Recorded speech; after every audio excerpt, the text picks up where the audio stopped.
Bible is riddled with errors. I mean, riddled with the most basic, most obvious contradictions and errors.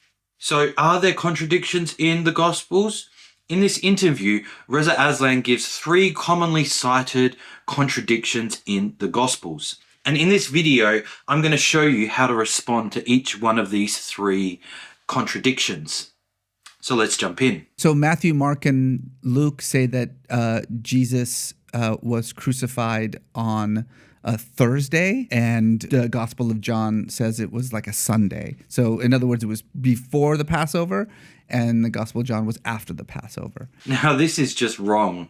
John's Gospel does not portray Jesus as dying on a Sunday. He portrays Jesus as rising from the dead on Sunday. Rather, John quite clearly states that Jesus dies on the day of preparation before the Passover. And likewise, the 3 synoptic Gospels state that Jesus dies on the day of preparation. Therefore, there's no contradiction here, as all 4 of the Gospels state that Jesus died on the day of preparation. You know, Matthew has Jesus for some strange reason, going to Egypt, whereas Luke has the same birth story, says nothing about Jesus.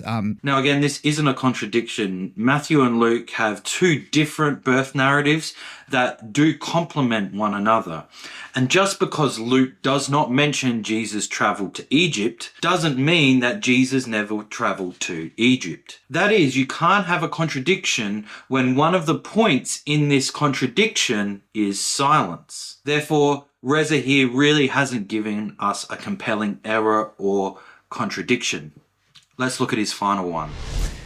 In Matthew, Jesus is born in what we would now recognize as probably 10 AD-ish, 8 or 10 AD. And in Luke, Jesus is born in what we now recognize at about 4 BC. Now, the date of Jesus' birth has produced a considerable amount of scholarship.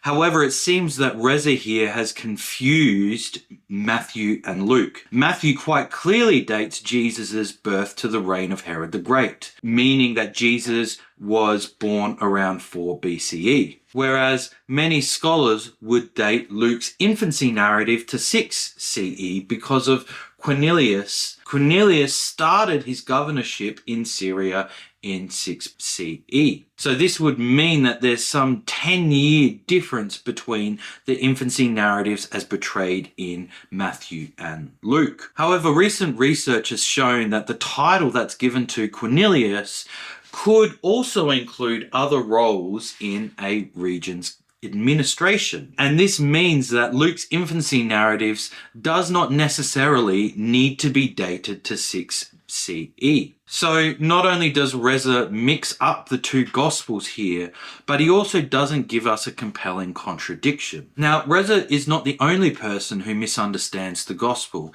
As Bill Maher states, but actually, St. Paul knows almost nothing about Jesus. He barely conceives of him as something as a person who lived on earth. Now, in this video, I've explained why Bill Maher is wrong.